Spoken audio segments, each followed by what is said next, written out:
Bismillahirrahmanirrahim. Elhamdülillah, salatu vesselamu ala Rasulillah. Barыңыздарга Алла Тааланын саламы жана тынчтыгы болсун.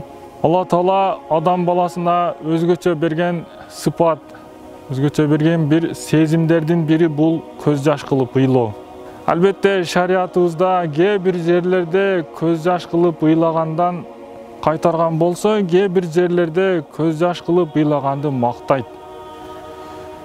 Буга сиро алымдары пайгамбарыбыз саллаллаху алейхи вассаламдын, ошондой эле пайгамбарыбыздын жолдоштору, сахабалардын көптөгөн жерлерде көз жаш кылып ыйлагандарын, ошолордун арасынан пайгамбарыбызга эң жакын болгон Абу Бакир Сыддык радыйаллаху анхунун көз жаш кылып ыйлаганда сакалдары суу болуп кетчү эле деп эскеришет сиро алымдары.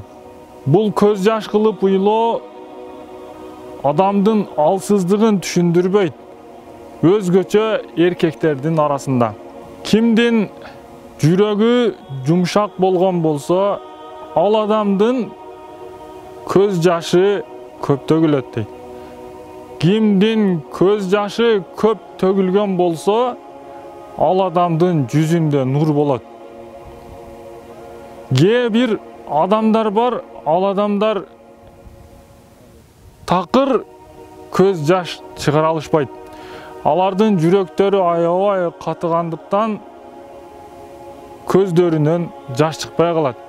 Пайгамбарыбыз саллаллаху алейхи вассалам берекелүү дуаларынын биринде Аллахумма инни а'узу бика мин калбин ла яхша ва мин айнин ла тадма деп дуа кылат.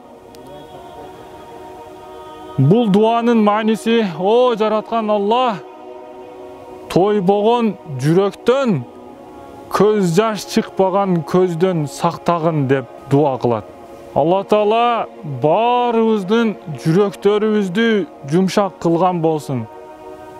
Ар дайым жасап жаткан кээ бир ката, чоң, кичине күнөөлөрүбүзгө көз жаш кылып, тооба менен барууну баарыбызга насип кылган болсун.